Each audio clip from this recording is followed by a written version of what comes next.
Welcome everyone joining us today. My name is Maria Andreeva. I'm the communications coordinator of the UBC Sustainable Cities Commission, and I will moderate today's UBC Talks webinar about mapping and monitoring PFAS in cities. What are PFAS? How to map pollution in cities, and which monitoring are we actually talking about? The answers to these questions will start coming in just a moment. But first, I can start with introducing why UBC Talks and who are UBC exactly. So for those of you who join us maybe for the first time, Union of the Baltic Cities, who is the organizer of this webinar, is a network of local authorities in the Baltic Sea region with around 70 member cities. And it was established in 1991. And to this day, it supports smart, sustainable, and safe development of cities through the exchange of knowledge and experiences. This network, our network, operates through 8 thematic commissions addressing particular directions of city development, namely safety and culture, education and youth involvement. And in the Sustainable Cities Commission, we work together to make our cities, well, sustainable and climate smart. Our secretariat is based in the city of Turku in Finland. And in our work in the Sustainable Cities Commission, we create platforms for cities to exchange experiences, to equip them with tools for actions, tools for monitoring the progress. And as one way to do that, we also actively engage in international projects. We also coordinate the UBC Sustainability Action Program related to the whole UBC network. And as the guiding document for our work, this current program looks into the years 2022-2030. And this program outlines 5 specific topics which are seen as the most important and relevant spheres for the sustainable development for this decade on the local level. And also so it's water, mobility, energy, biodiversity, resource efficiency, and also the climate change. And as the first topic and the first objective is water smart cities, as with each other topic, this topic and the priority has a list of actions that should be taken up until 2030 by our commission and by our cities.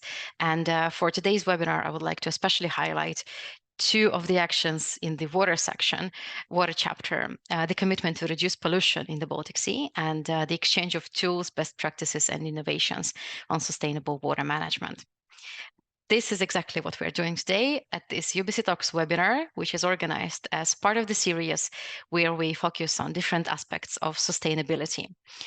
These webinars organized by UBC Sustainable Cities Commission are open, and you can always check our website and our social media and register also for other upcoming webinars this year.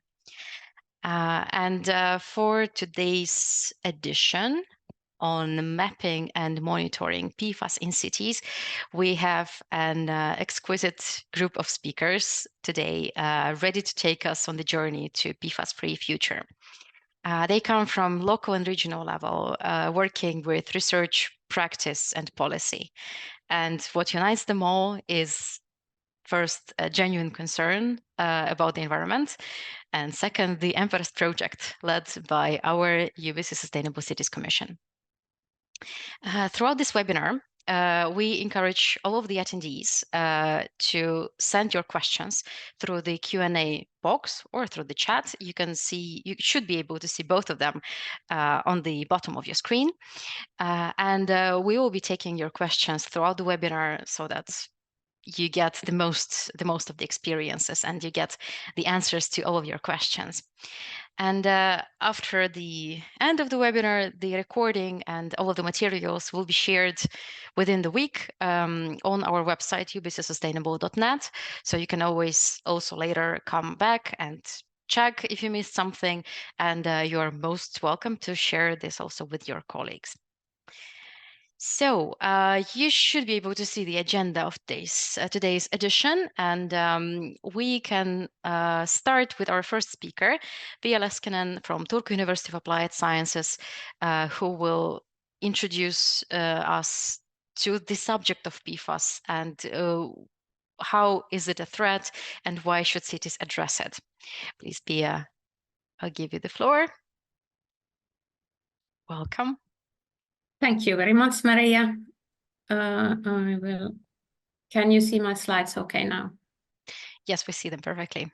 Thank you. Thank you for the introduction. So yes, my role today is to answer some of the first questions a municipality might have when we talk about PFAS. What are the PFAS? Why are they a problem? What are regulators, companies doing about it? And what should a municipality do? The PFAS are a very large group of man-made fluorinated substances that are used for example, in consumer products. Very often they are there for producing a water and grease-resistant surface. They are also used in a wide variety of industrial processes and products where especially a low surface tension is needed in a product. We have come like a long way from the old good times when we were allowed to be only worried about dioxins and PCB and some heavy metals. They were just, dioxin, PCB, easy to measure because there's only a few compounds. We know them well. Nowadays, everything is more complicated, even the hazardous substances, because the PFAS, they are not just one or two substances that would be easy to ban and monitor. It's a very large group of substances that have very different properties, chemical, physical properties, and also health effects. They vary from very short volatile compounds of just a few carbons chain to large polymers. And they can be very volatile or just non-volatile at all. So this all has a big impact, of course, where you can find them. These are just examples of uses where they are used in our society. But if you think of where we want to have water and grease-resistant surfaces in our daily environment, you can understand that it's basically everywhere. So these compounds have been in a very wide use. Nowadays, we still have quite limited information on which specific PFAS substances are used for which applications and at what levels in Europe. So why are these PFAS a problem? They are very practical compounds that can also help in creating very functional and durable products. So what's the problem? Well, maybe the biggest concern is connected to their extreme persistency. The fluorine-carbon bond is one of the most durable in environment, and many PFAS, they practically don't disappear from the environment in any reasonable time. They do magnify in the food chain. They accumulate into fish and then magnify in the food chain. And nowadays PFAS can be found in everywhere, in the soil, in sea samples, in rainwater, biota, and human blood. Wherever we look for them, we can find them.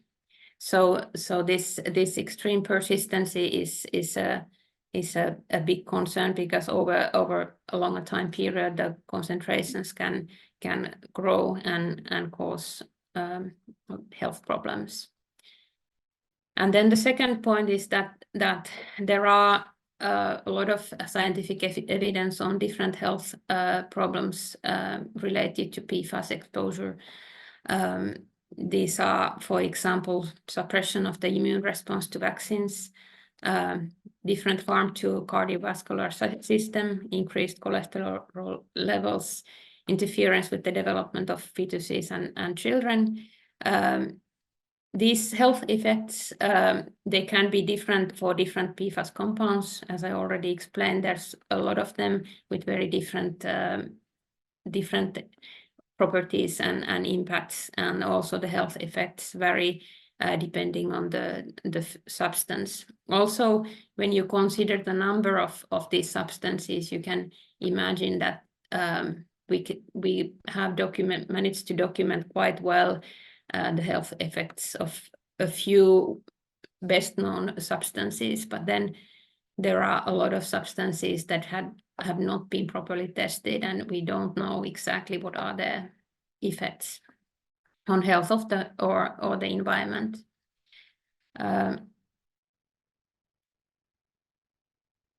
So what kind of situation have these compounds caused in practice? There has been numerous cases around the world where the PFAS pollution has gone unnoticed for a long time. The PFAS, you don't see them. They are, if you have PFAS in soil or water, you don't see them. They don't have a particular color or appearance.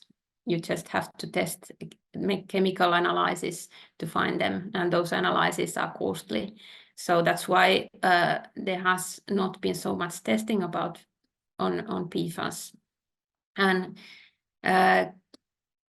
this has caused situations where this kind of hotspot pollution sites where very serious pollution of PFAS has gone on unnoticed.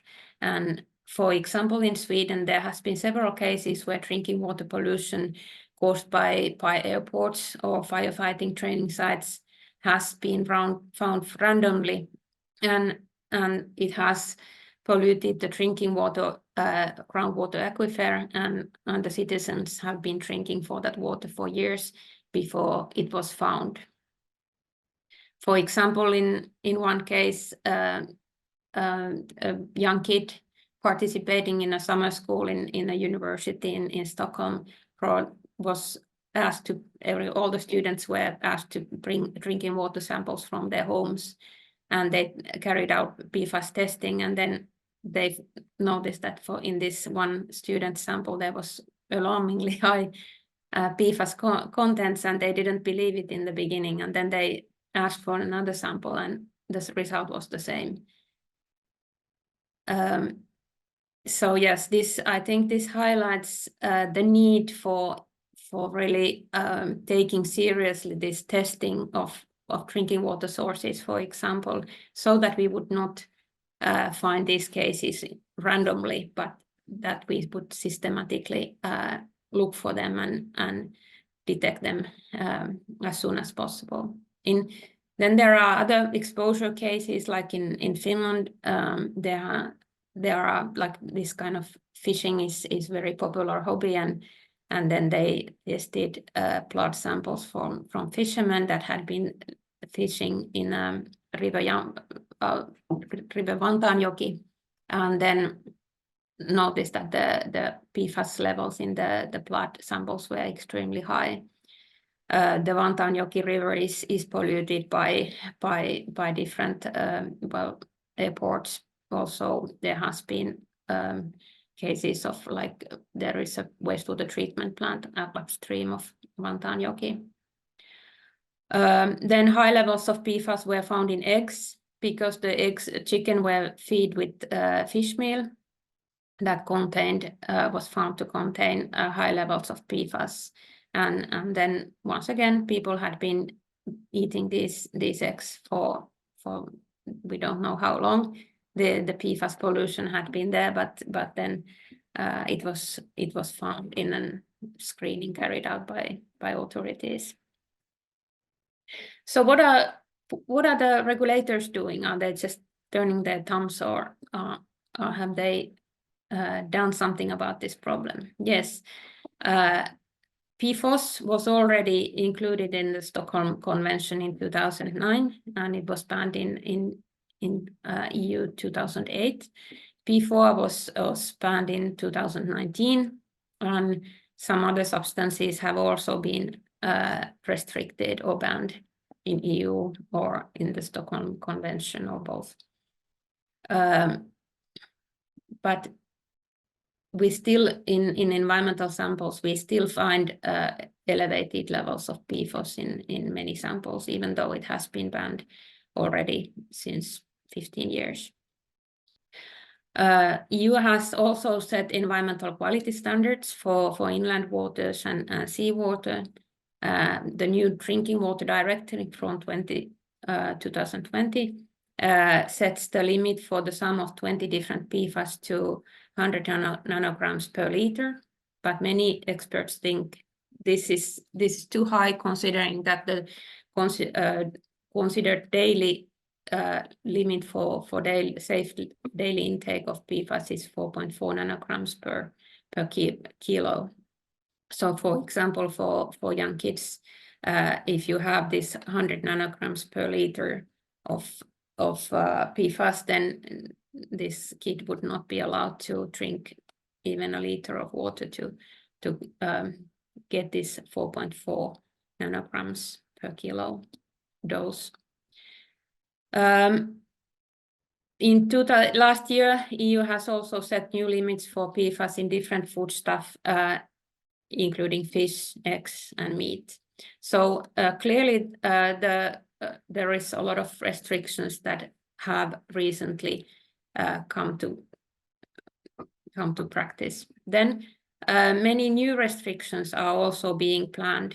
In new EU, there is a proposal for universal PFAS restriction, because now that the most well-known and most hazardous PFAS have been banned, the companies have been replacing them with other PFAS compounds that still might have equal or almost equal health and environmental concerns.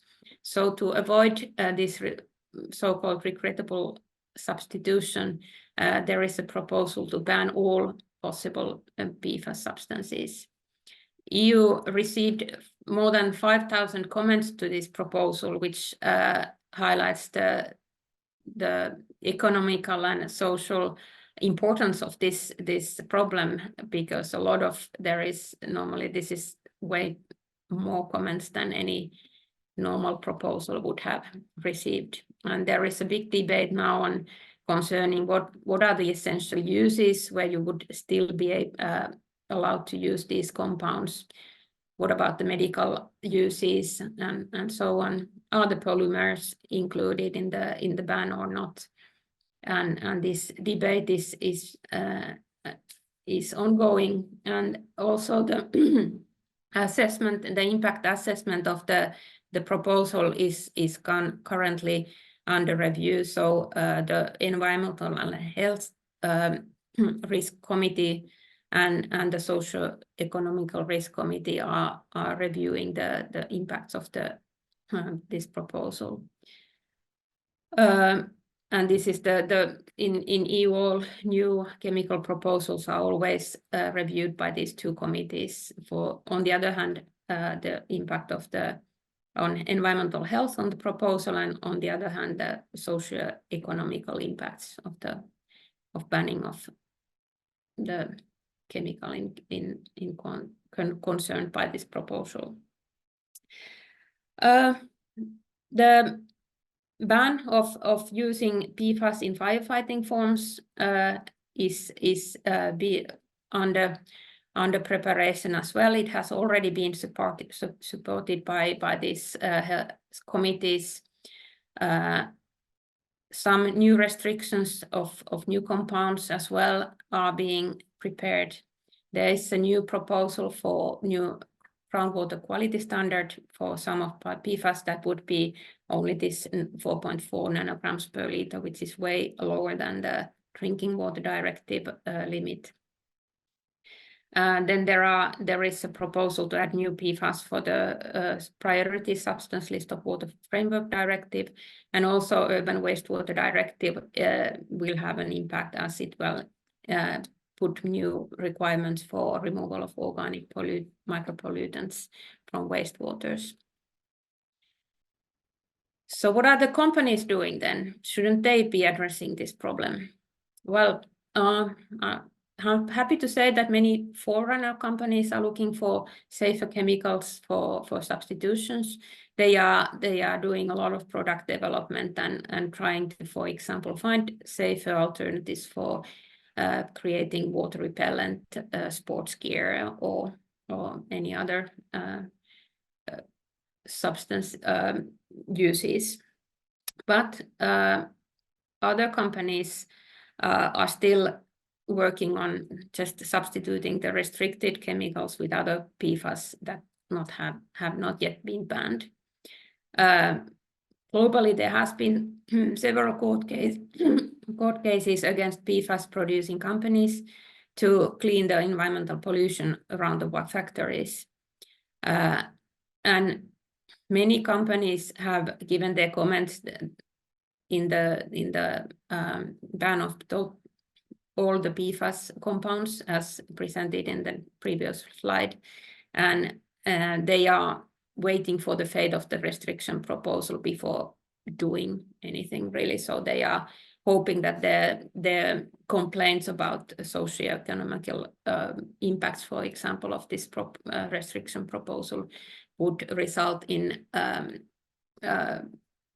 abandoning this idea of this ban. It's good to remember that you, as representatives of municipalities, are very powerful consumers. If we want to change the behavior of these companies, the consumers are in the key position. We have to start asking for PFAS-free products. We have to start asking the companies to know what their products contain. And of course, individual consumers are important, but municipalities have a very big buying power. They have in the public purchases, there is a huge sum of money involved. So if the municipalities can start asking for these PFAS free products, then that can really have a real impact on the behavior and policies of the companies. So what can the municipalities then do? Well, I think the most important thing is to map hotspots in your own municipality. Because the hotspots, even though the PFAS are present everywhere in our environment, the hotspots typically can have 200 times higher concentrations of PFAS. And if they are located, for example, by a drinking water aquifer or a water body, the spreading of this pollution can pose a very big risk to the environment or the health. So hotspot mapping, doing a proper risk assessment, whether these hotspots pose an environmental or health risk, and then remediation of the site if it's considered necessary.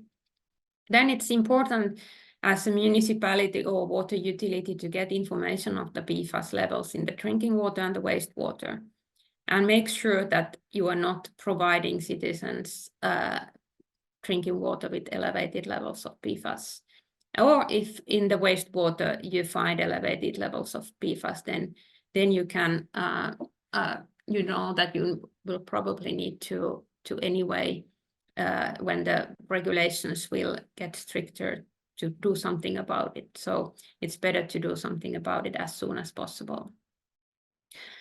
Then I think it's good also to work to minimize the use of PFAS in the municipality. So to talk with the rescue services of your area, are they using these PFAS containing firefighting foams? Airports are very well-known sources of pollution. So, and then as I already mentioned, this public procurement is a very good way of limiting PFAS in the products and services the municipality is buying from different companies.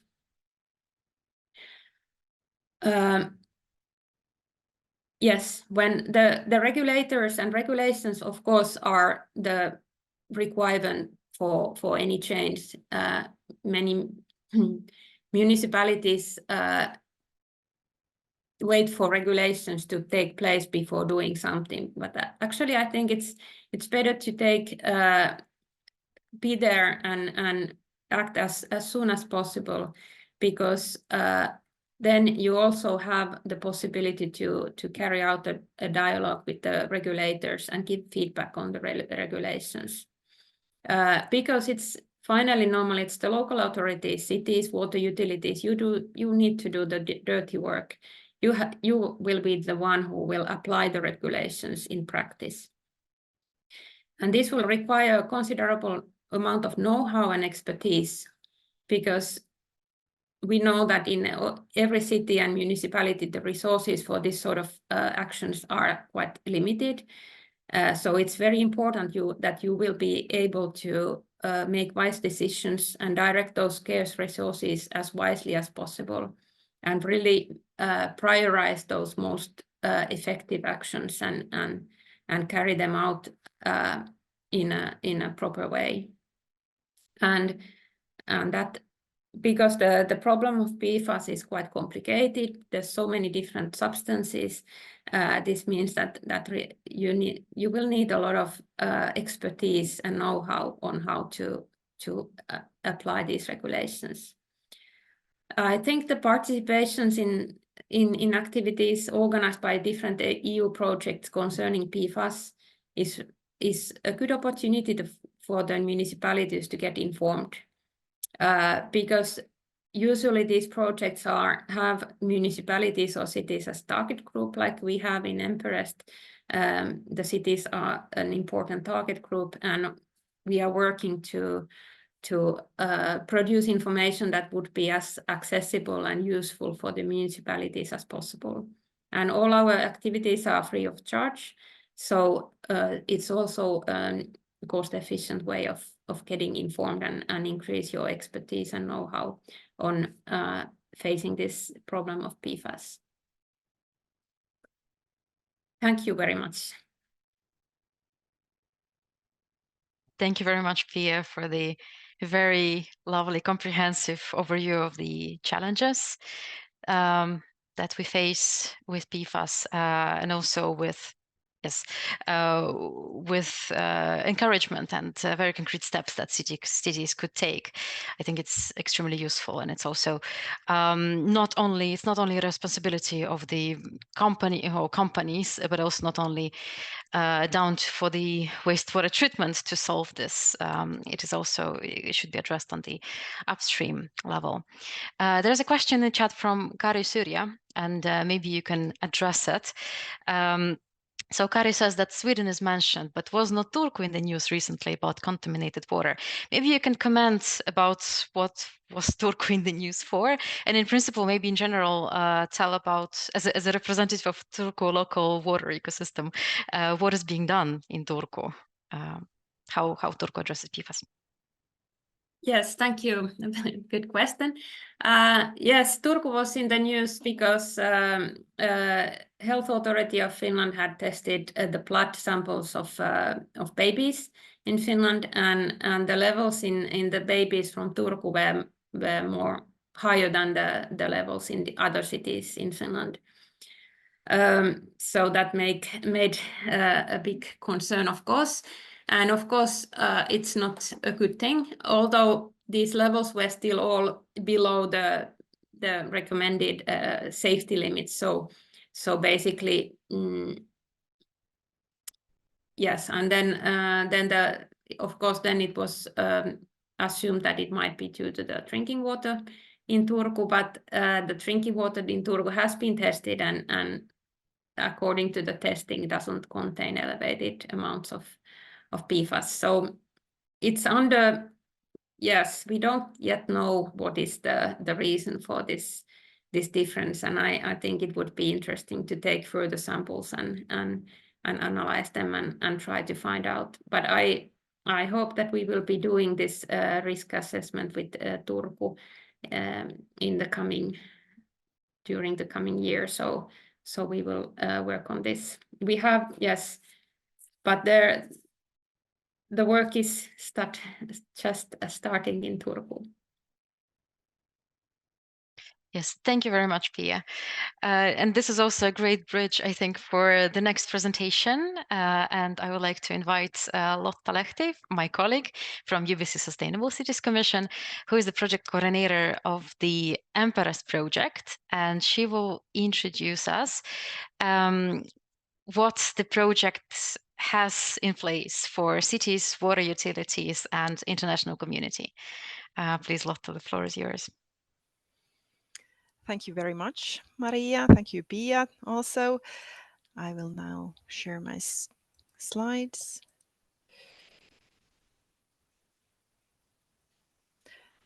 Do you see them?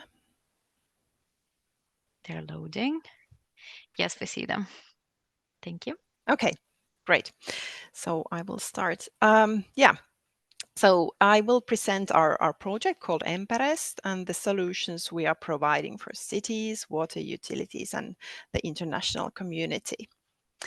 And here is a nice picture of us, some project members. We were doing an excursion in Switzerland and Germany last autumn to visit some wastewater treatment plants who are using advanced technologies to remove, micropollutants and other substances from wastewater, especially ozonation and GAC and PAC, those methods of activated carbon. So here we are in Ulm in Germany, just a part of our project members, not everybody is here. But let's move on.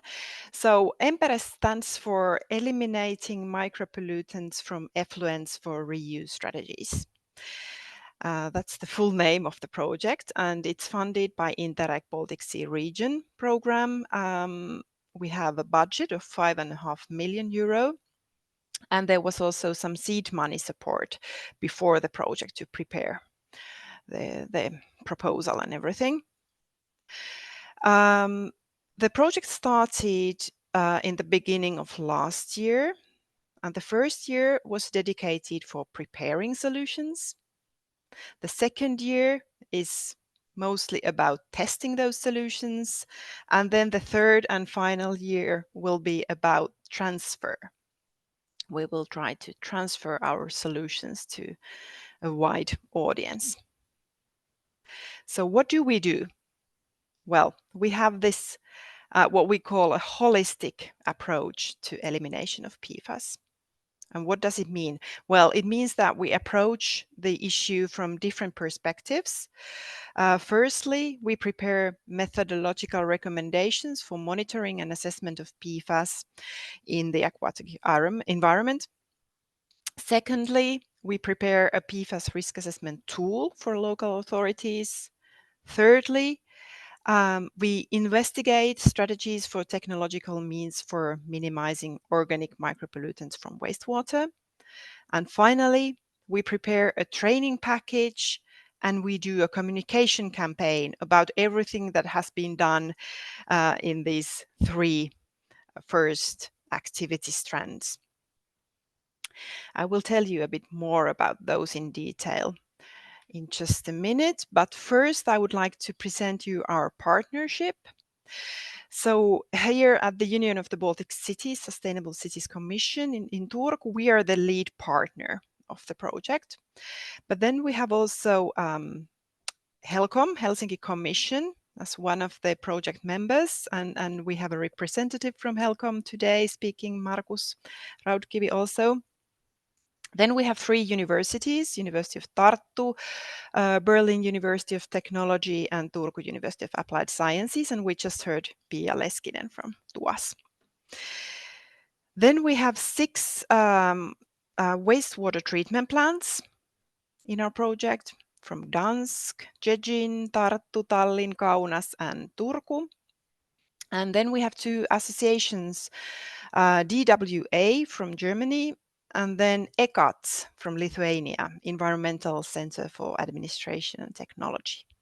And finally, we have the city of Riga, and we will be hearing from Riga. Kamila Gruškeviča will present a bit later.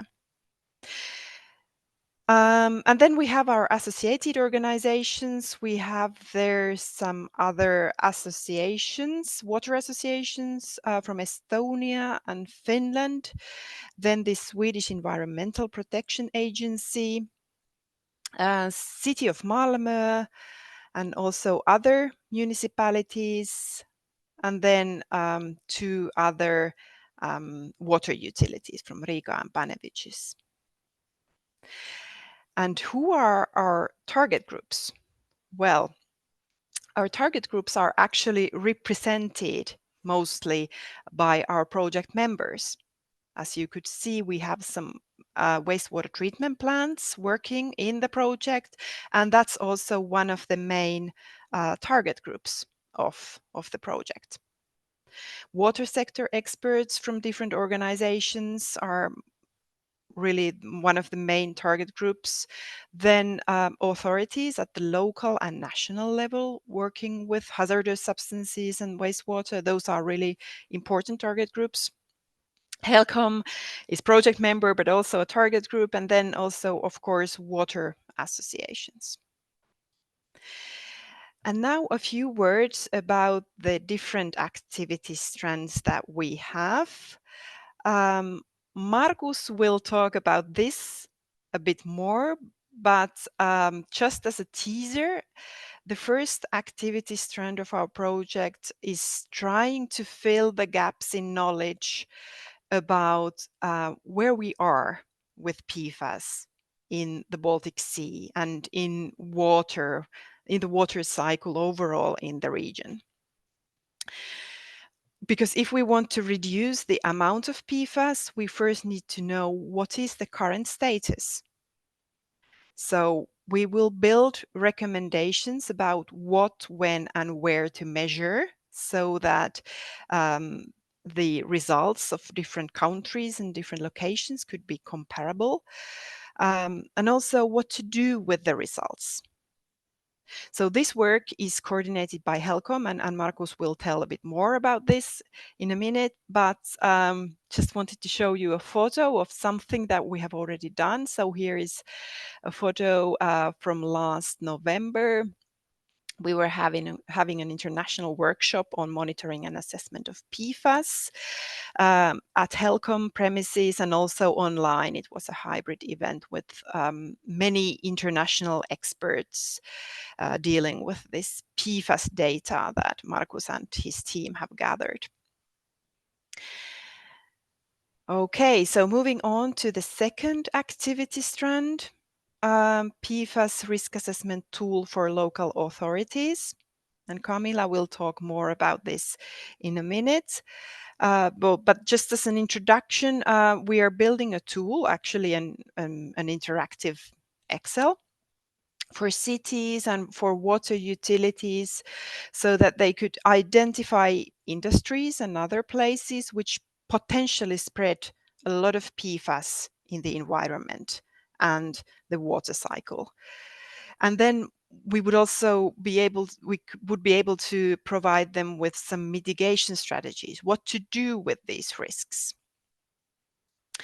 And this tool will be tested with many cities and water utilities in the Baltic Sea region. And if you are interested in participating in this testing work, just please contact me or Kamila. We would be very happy to have more cities on board. So this work is coordinated by the city of Riga, and I would like to show something that we have already done. So here is a picture of a session where we were testing the draft of the tool at our workshop in Tartu in February. We have there a map of an invented city and then some information about the industries and the water management cycle there. And then we had those guiding questions to lead our work. And we were giving feedback on this draft and so on. So this is something we have already done. And then moving on to our third part of the project. So strategies and technological means for minimizing organic micropollutants from wastewater. So what are we doing? We are building mobile containers for wastewater treatment plants in which different technologies will be tested, and then we will analyze with water samples how effective these technologies are in removing organic micropollutants and also PFAS from water. The aim is to find really cost-effective ways of removing PFAS and other organic micropollutants, because we need to think also about the costs. This is really important information for wastewater treatment plants and local authorities, especially with the new regulation and requirements that will come into effect with the updated urban wastewater directive that also Piia mentioned in her presentation. We are now building these mobile containers in Tartu, Estonia, and in Gdansk, Poland. They will start working in April, and then these mobile containers will travel to 3 different cities, and well, of course, analysis will be conducted, and then we will be able to compare the results and see how effective these different technologies are. The technologies that we will test include ozonation, granular activated carbon filtration, and UV disinfection. And after these 6 places where these 2 containers will be tested, then also possibly other places will test the containers and these technologies. And then we will write a document about all the results we have gathered, also these costs and everything, and then this output will be published on our website, and it will be made available for everybody interested to read. And what have we done already? Something to mention is these documents that we have written, and they will very soon be available on our website. These are like documents about the planning of these solutions. Roadmaps, we call them. And here you see the names of the cities where these containers will at least be tested. Yeah, so these documents include information about the tendering process, and especially about the a description of the technologies that will be used in the containers. And then finally, we will build a training package about PFAS and other organic micropollutants for local authorities and public service providers.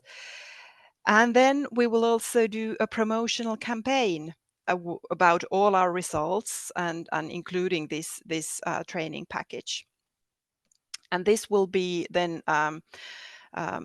done during the final year of the project. But yeah, this training package, we have been working on this since the beginning of the project. So we are, it's also like a process of training people on the course of the project when in our events. And otherwise also we try to spread information about PFAS and these issues. But then we also make recordings of the presentations and take photos and try to put everything together as a package of materials that will be then made available online at the Baltic Smart Water Hub, actually, this portal. And then different target groups can use these materials for their purposes.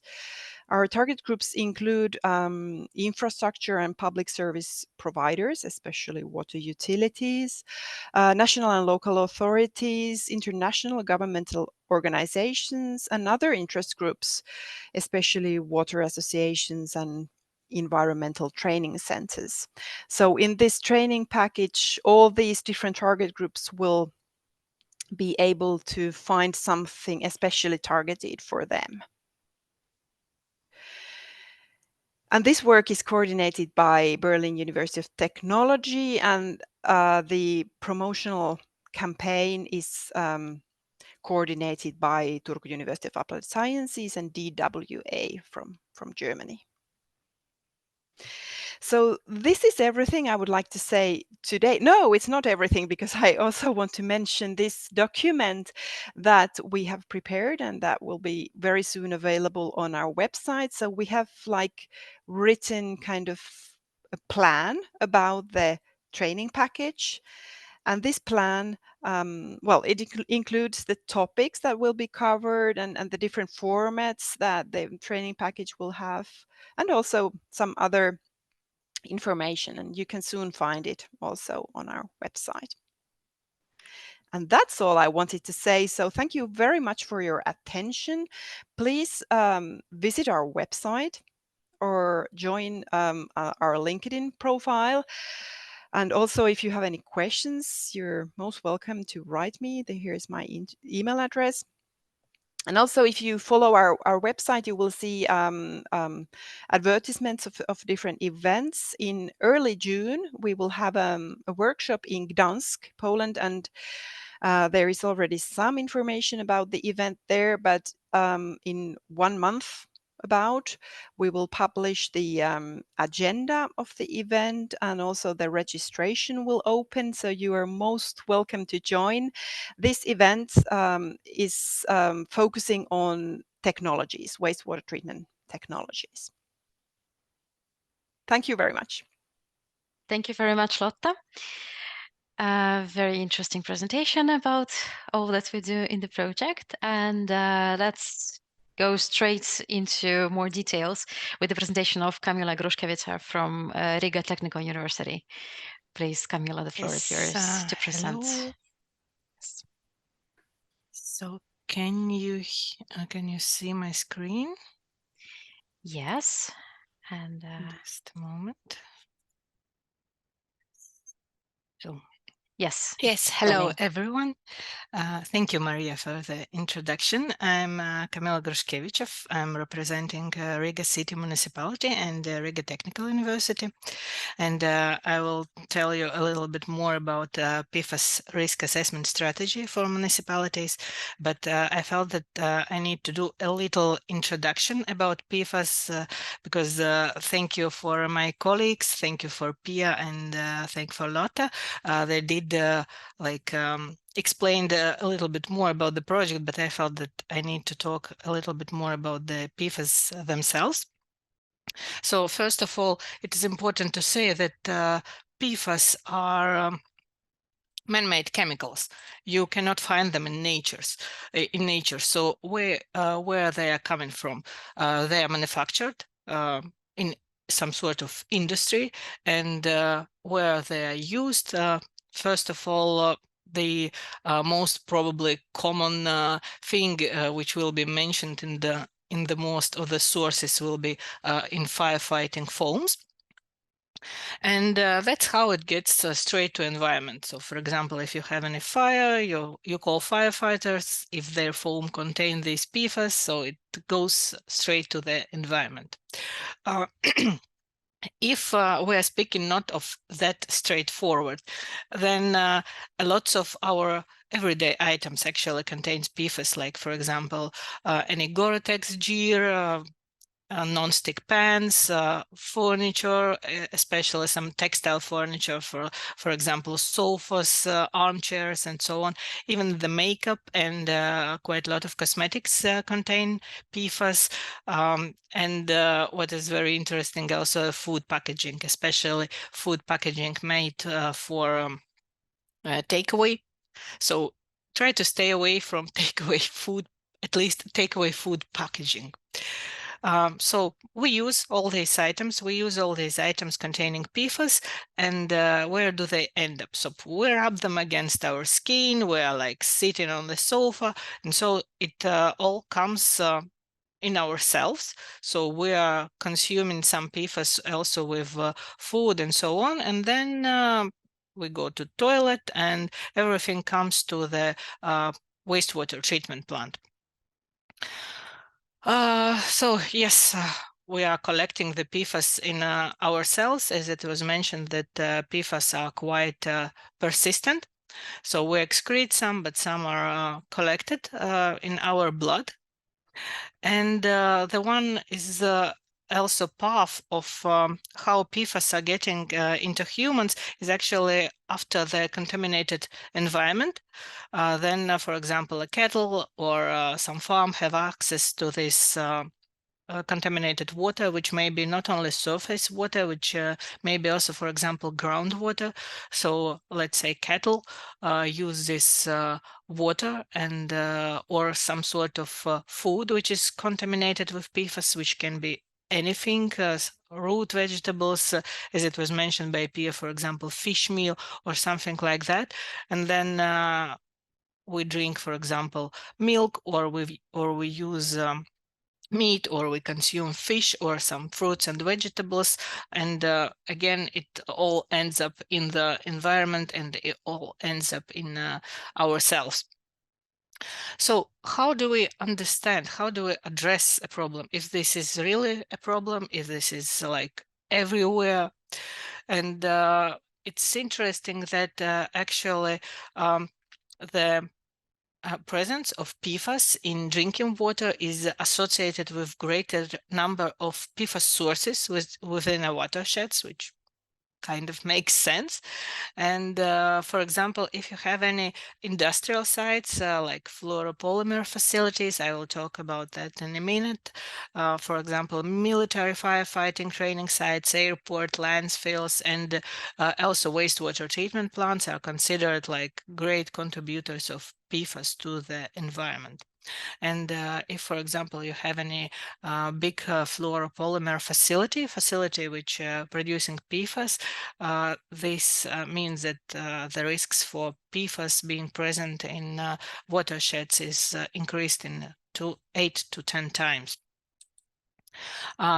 So my colleague Lotta also did a little bit of introduction about what we do in EMPEREST and about the PFAS risk assessment tools, but basically we are developing PFAS risk assessment framework for the cities or municipalities, and the idea is that a user can understand the background of PFAS pollution in their municipality, because maybe it's not even the case. Who knows?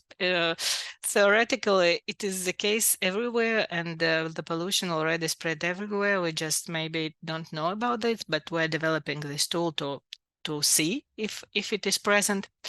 And also, if the municipality of some person is interested, they also can get mitigation strategies for the problem if the problem is presented. And since EMPEREST is mostly focused on the aquifer, so the risk assessment is meant for like water bodies, drinking water, and wastewater.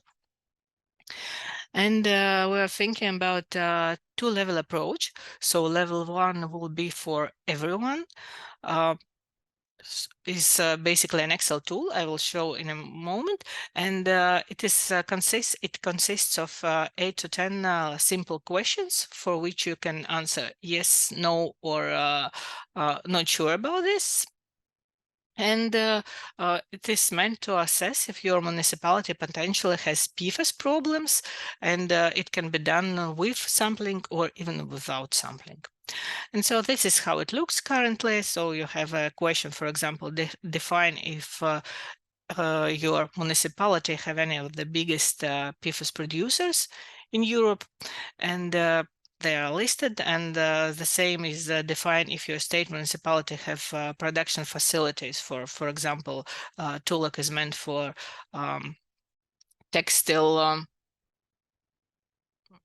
I somehow lost my words, in textile, leather, and so on, basically like upholstery, different textile elements.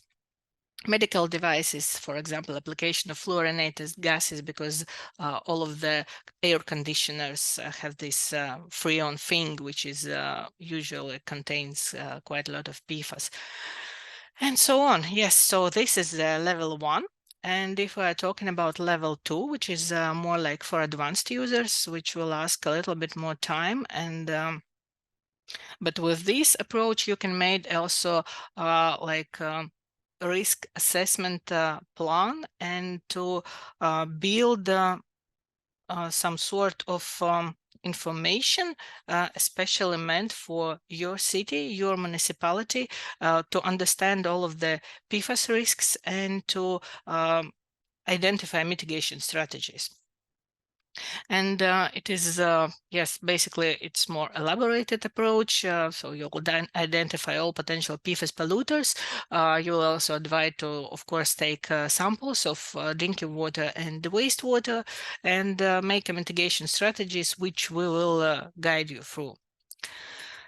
And so how risk assessment is done? Basically, it's 6 easy steps. Step 1 would be to identify your stakeholders. Then to identify a national database for classification of economical activities. This sounds a little bit maybe hard to do, but it's actually quite easy. For example, Latvia and most of the European Union use NACE or NACE database, and it's a common thing. So the next is would be to identify the possible PFAS pollution sources according to economic activities, according to this classification.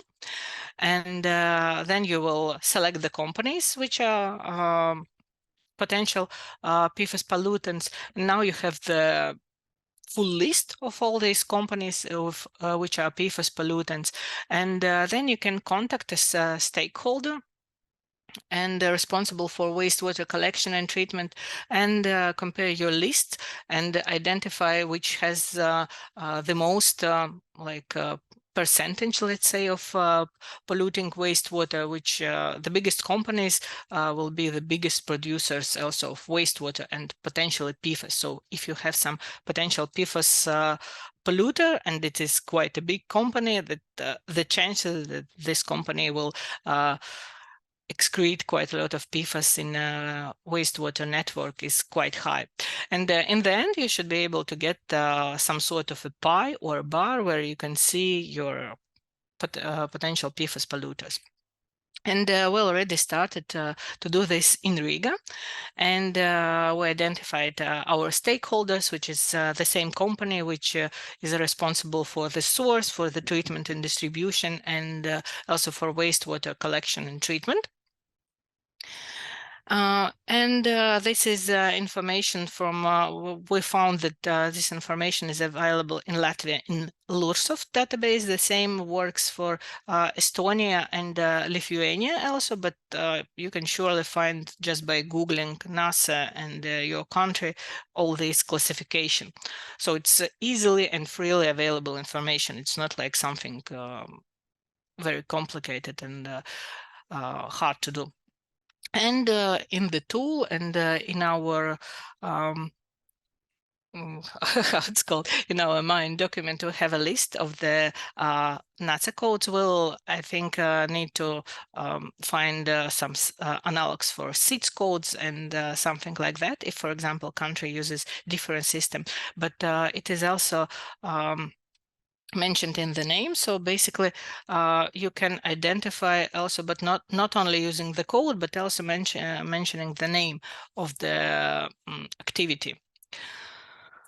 So then you identify all your companies, and here is just one example how to do this. For example, if you're working in Lursoft, you can find an information in companies. Actually, you can quite easily find the list of the companies which are all related to the code, which should be case in like any similar system.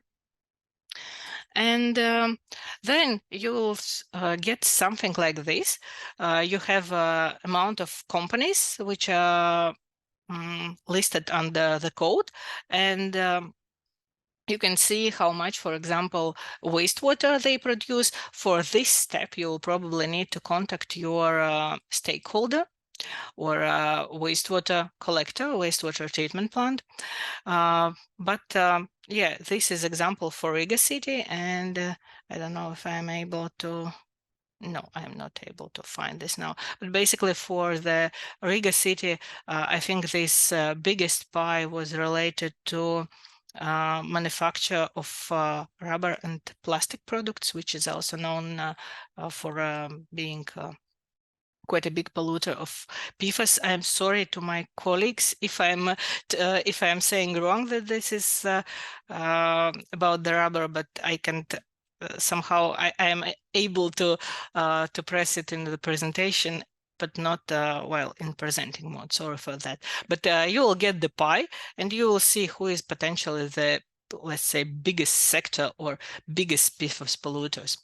And after doing this, you need to map your polluters on the map, and currently we're working on the approach to minimize the amount of potential polluters. So you guess, so you'll get like maybe 20, 30, no more than 30, because otherwise it will get too much of information and too hard to manage.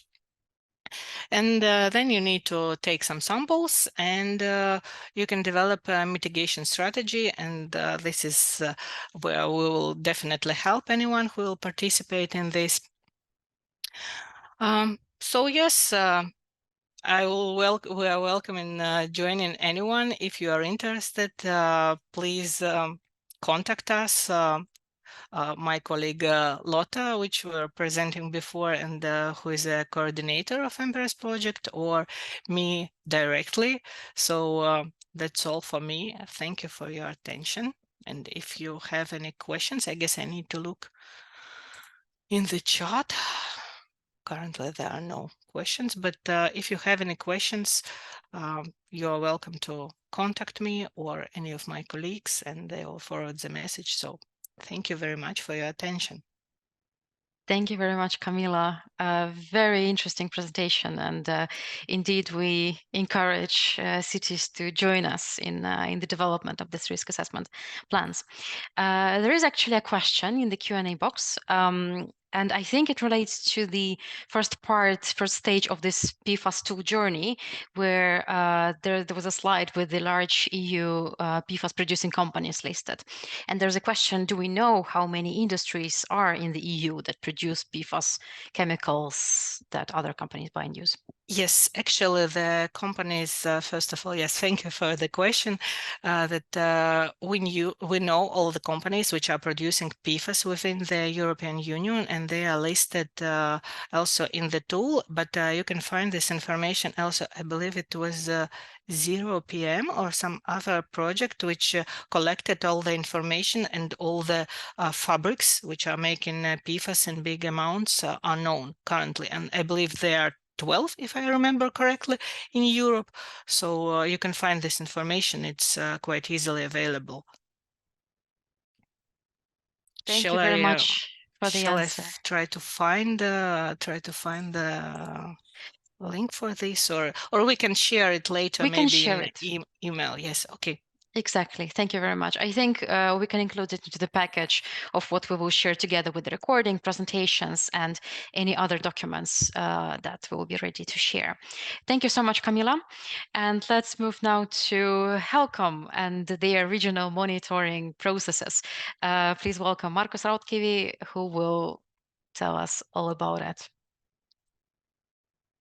Thank you. I hope you can hear me and you can see my slides. Yes, we do. Thank you. Great.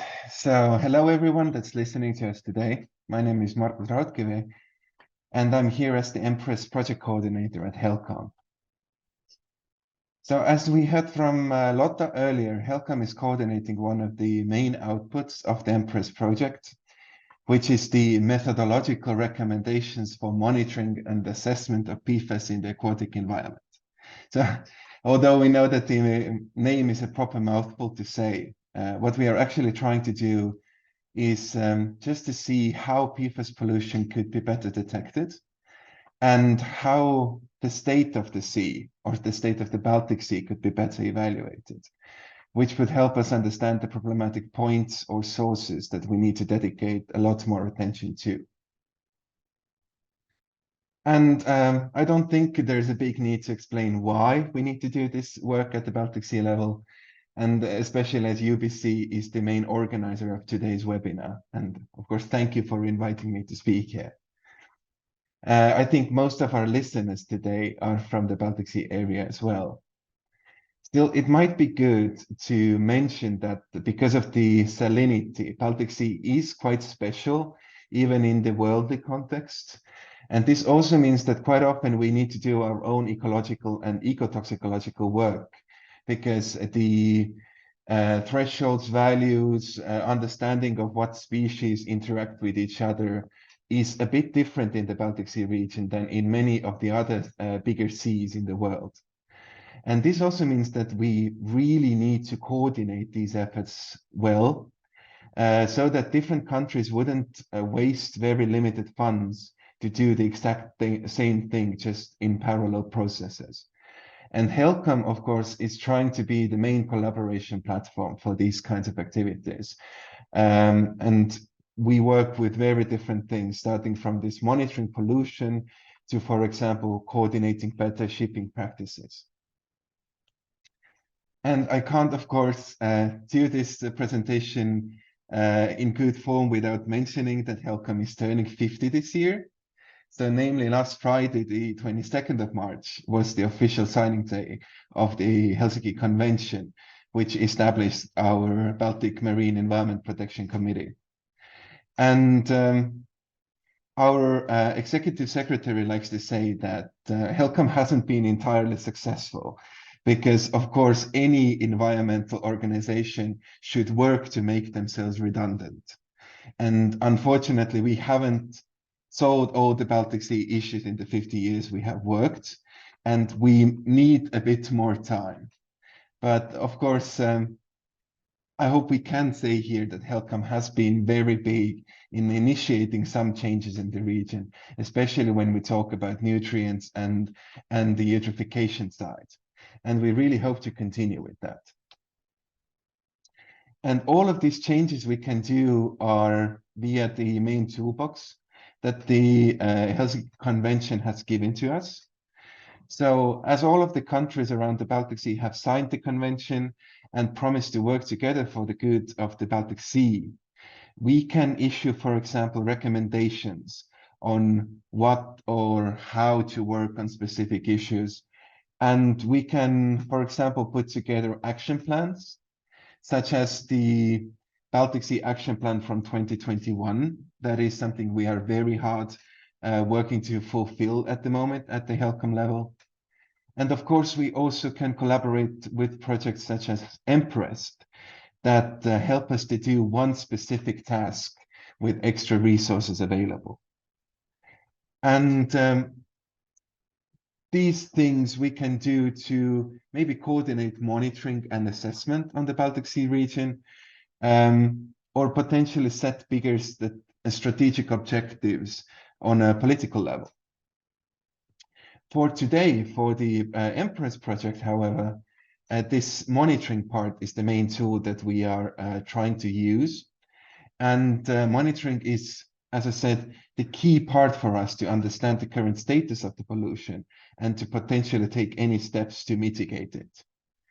And the important part is not just measuring the concentrations, but also having a proper system to validate these concentrations and understand what they mean for the Baltic Sea.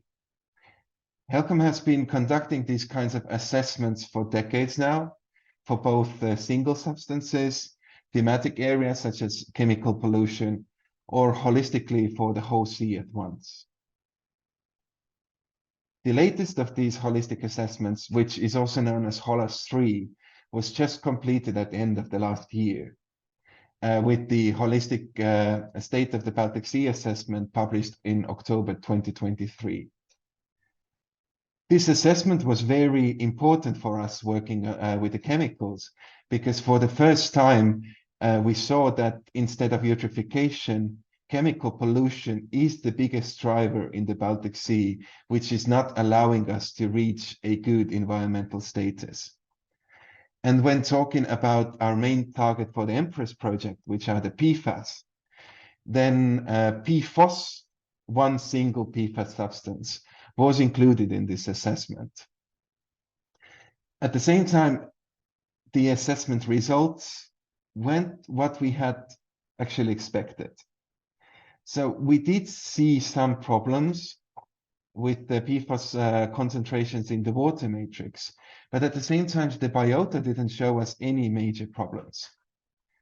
The assessment used PFAS thresholds that were recommended by the EU in the Environmental Quality Standards Regulation, and these values were used everywhere. So we assumed that these values aren't the problem, and something else might be the reason why the assessment results were a bit, as I said, not what we might have expected based on the background knowledge.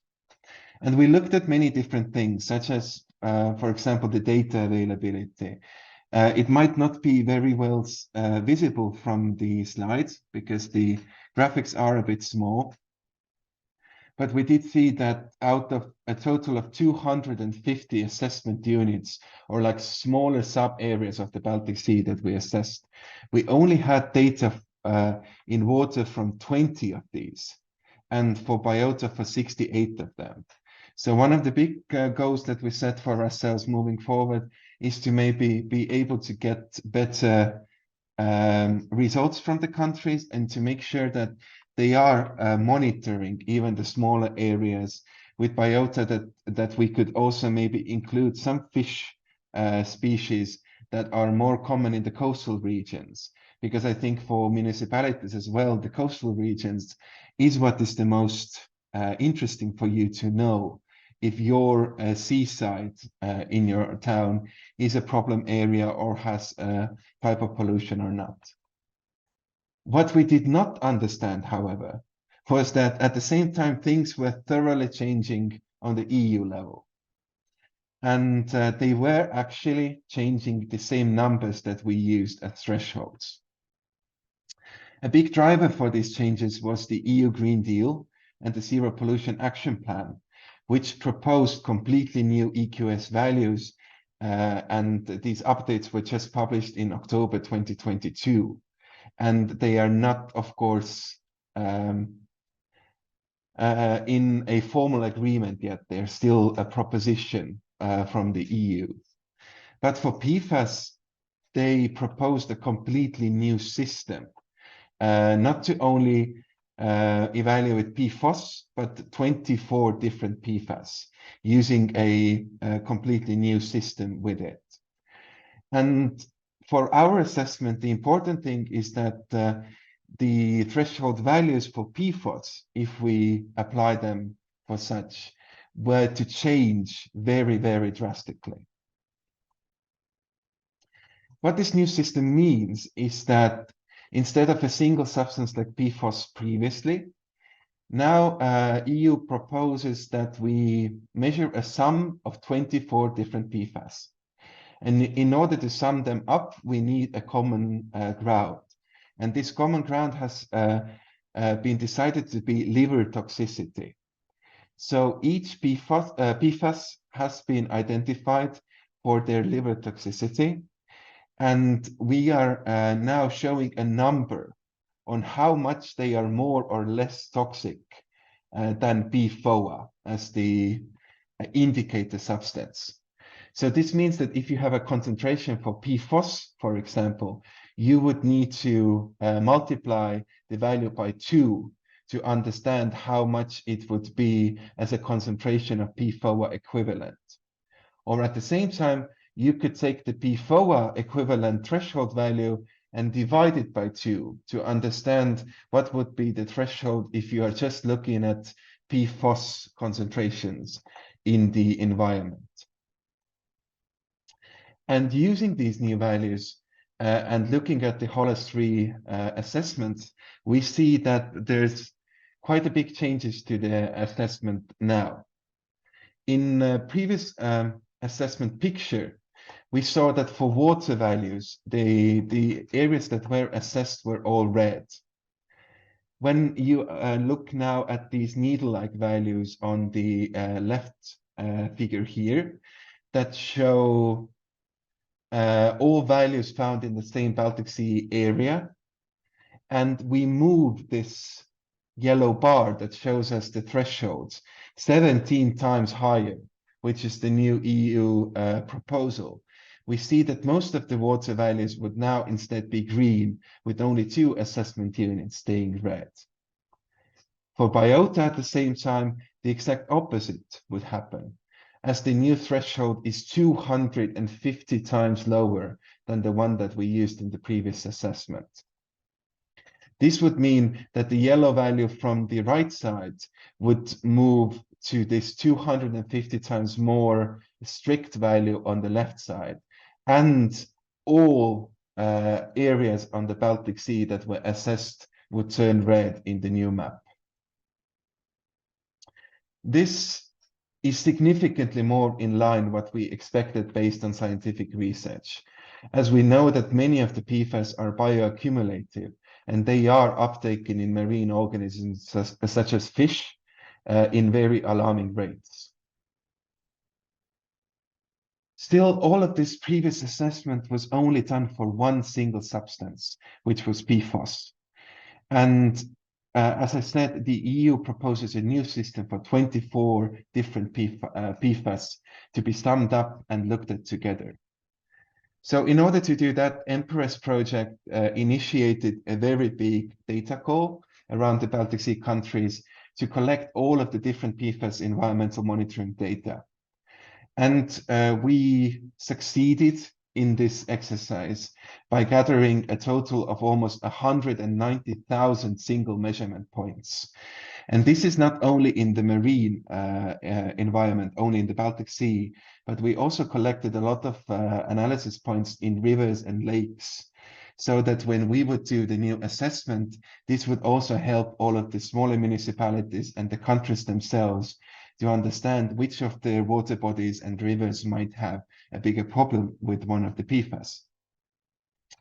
We have collected analysis of water, biota, and sediments, and for a total of 55 individual PFAS, although, as I mentioned, we only have thresholds for about 24 of them. Our work with the data is still ongoing, and the presentation time is really limited, so I'm only stopping at 2 key figures here. The first of the key figures is the total detection rates of all different PFAS that we saw in the samples. So why are we looking at the detection rates? As the PFAS threshold values are really, really low, we are talking about nanogram level low. We can very roughly say that if a PFAS substance is already detected with analytical measurements, we can also assume that it can already be of concern. So if you look at the total detection rates of all the data points, PFAS on average were detected on 34% at the time from all water samples, an overwhelming 70% of the time in biota, and 25% of the time in sediments. Very generally, in water monitoring, we can say that the water samples show us the state today. The biota samples show us the state today and for the last few years, and the sediment shows us the historical state.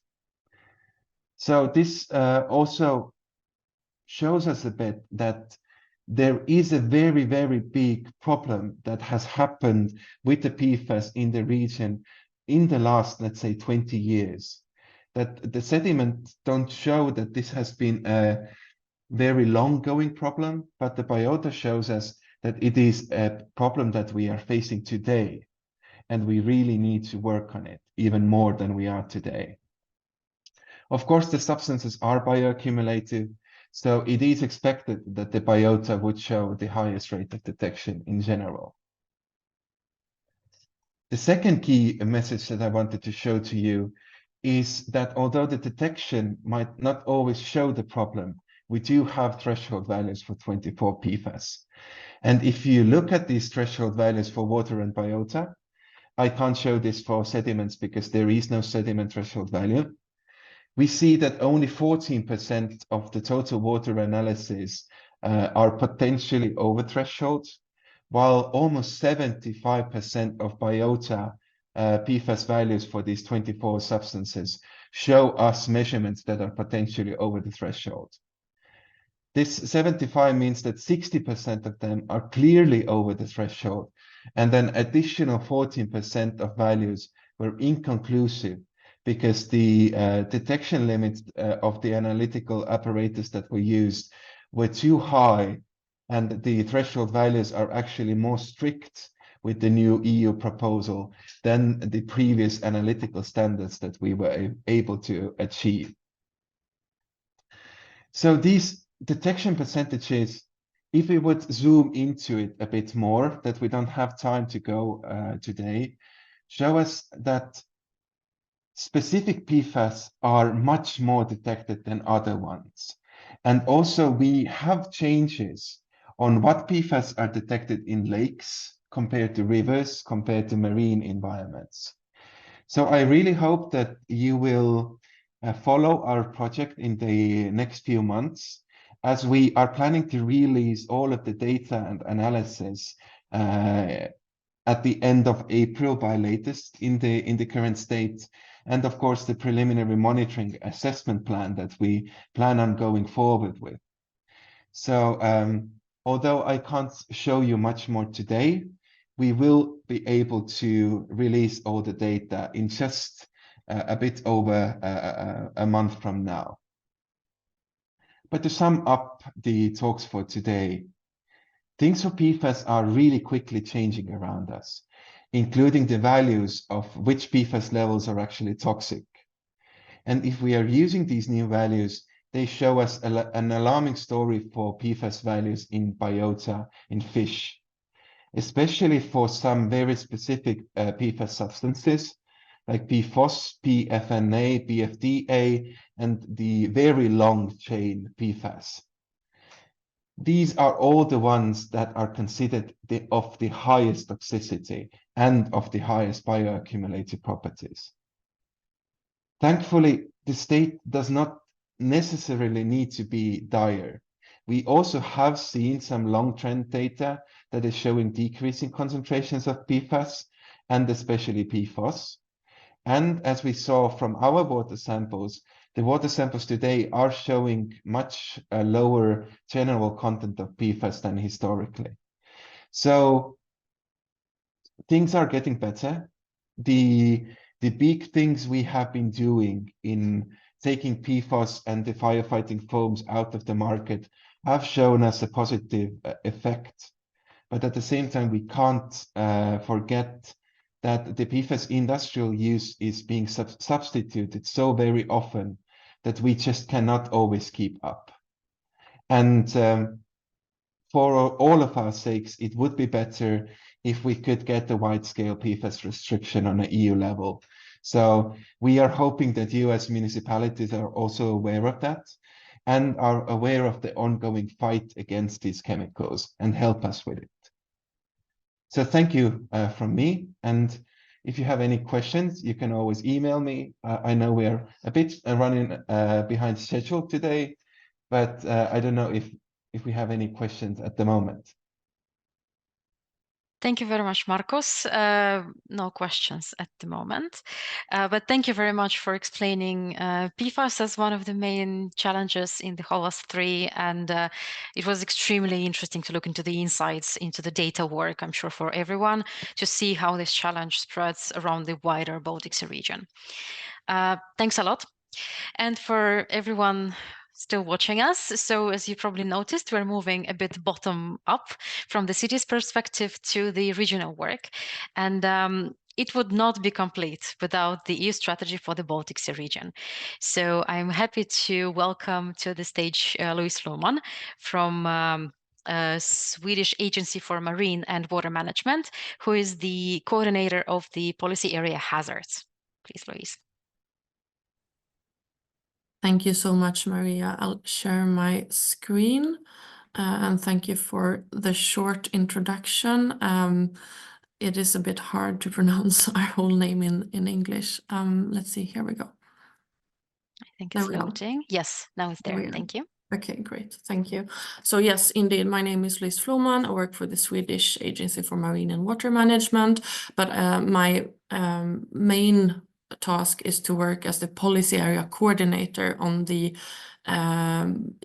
EU level, actually, for the EU strategy for the Baltic Sea region. And just to give a very brief explanation to this, just to set it in the policy context, the macro-regional strategies are part of the EU cohesion policy and regional policy. And we have today 4 macro-regional strategies, where you can see that the EU strategy for the Baltic Sea region was actually the first one to be created in 2009. And these strategies were created there's no money attached to the strategies as such, but it's more to introduce a way to optimize the use of the existing funds, not only EU funds, but also on a national and regional level. So these strategies have been developed by the member states together with the European Commission, and in order to really identify the most urgent issues to support in the Baltic Sea region. And here you can see that there are 3 main objectives: save the sea, increase prosperity, and connect the region. And under that you have 14 policy areas, which are sort of the more operational units. And I work then for Piia Hazards, which of course contributes to save the sea. And if you go into which focus areas we have under Piia Hazards, we have 2 actions, which one is prevent pollution and reduce the use of hazardous substances. And here the focus is mainly on pharmaceuticals in the environment and of course PFAS. And the idea to work with PFAS in the context of the strategy is to be able to work more on this macro-regional level. We heard from several speakers that we have a lot of sometimes confusing or new policy frameworks coming from the EU, but also on other levels. And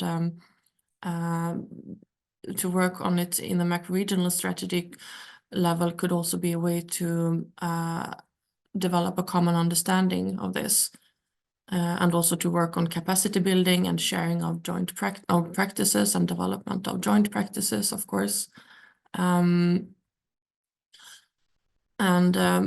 we have done so far is that we established in 2021 a PFAS platform, which is currently run by the Swedish Environmental Research Institute, IVL. And they have members from academia, regional and national government, also industries. They organize at the moment monthly coffee talks, which has a very low threshold for participating. Normally there is a speaker speaking on some kind of subject, but then there's also a lot of sharing of experiences, sharing of recent studies or projects or relevant results that could be of interest to the participants. So it's really low threshold, and I would really recommend, if you're interested to take part, to reach out. I would put the contacts at the end of the presentation that will be sent out. And then more on a general level, apart from the coffee sessions, the role of this platform is of course to more generally gather projects and gather knowledge, methodologies that are being developed in projects such as EMPEREST, and also to disseminate and sort of amplify the results from projects, and to organize events, seminars where we can really dig deep into some issues, maybe some regulatory issues stemming from the new regulations on how to interpret, how to tackle these, how could we work together to share experiences on this. And when I was invited to this, this is just to show a little bit, I was asked about the vision for working with PFAS under the USBSR, and I think that's an excellent question, and I had to sit down and think about this for a while. And we have here, you see, going from the left, you have on the EUSBSR level, we have the main objective, Save the Sea. We have some sub-objectives of clear water in the sea, rich and healthy wildlife, which of course relates a lot to PFAS in the environment. Specifically under PFAS hazards, we have prevent pollution and to reduce the use of hazardous substances. We have two tracks. One is, of course, to reduce the emissions to the Baltic Sea. We already had different examples of how to do that, to stop the fire from for firefighting, for example. But then also, of course, to improve just the understanding of PFAS and developing methodologies and so on. And yes, also from the PFAS hazard side, apart from the platform, we are trying to support both projects, but also to organize events, seminars, and workshops on these topics. Oh, this was a duplication. I'm sorry about that. Yes, exactly. And how we support projects. We try to support projects in already before they are starting up, to help with project partner search, also strengthening the project's contribution to EUSBSR, which just as an explanatory note, this can be beneficial in gaining funding sometimes, for example, from the Interreg Baltic Sea region program.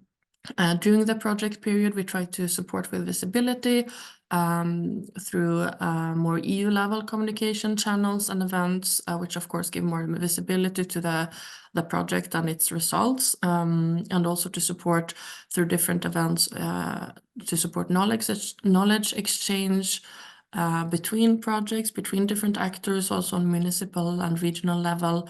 Through these events, we are now, for example, preparing an event on PFAS in the autumn together with our PFAS platform at the EUSBSR annual forum, which will take place in Gotland in Sweden from the 30th to 31st of October. And EMPEREST will actually participate in that as a co-organizer, so that will be exciting. We are still waiting for news on the details, but that is one example of what we are planning now. And then we also work both during the project period and afterwards to work on this dissemination of the results and also capitalization. We really want to, for the PFAS platform in this case, to work as a knowledge base where you gather knowledge, you gather methodologies and practices, but also another way to use the PFAS hazards platform is to bring the issue up to another level, for example, through our steering committee that we have in place, where we have not only national representatives, but we also have HELCOM there, and we have NGOs. And this is also, I think, a way to illustrate also a bit how it can work, that a project is not done in isolation. For example, EMPEREST, I think, is an excellent example of this, because you've been working with both the PFAS network to bring together similar projects to discuss together how to continue activities after the project ends and to capitalize on these results. But at the same time, you're also working very closely with HELCOM, which has already been presented earlier in this workshop. So that is a really great example of that. Lastly, how cities and municipalities can benefit, because I understand there are a lot of them here listening. You can, of course, engage by joining our coffee talks with the BSR PFAS platform. I will send out the link with the rest of the material. You can also join events and activities on EU level in general, or by the EU Baltic Sea region strategy. And of course, you're welcome to reach out also to me, and my contacts will also be shared together with the rest of the material. I'll stop there. Thank you so much for inviting me. Thank you very much, Louise, for these regional contexts and the justification that our work on PFAS is relevant and is valid for our region, and it means that it's also it matters for all of the participants as well, also on the local level. Thank you very much. Well, as the very last piece of info for today for the participants, I would just like to say welcome to join us for the next webinars, where we continue exploring more topics in sustainability to lead for our cities to become sustainable also in the future. And I very warmly welcome all of our amazing speakers today and all of the very active audience. Thank you very much for joining us today, and have a great day and sustainable future.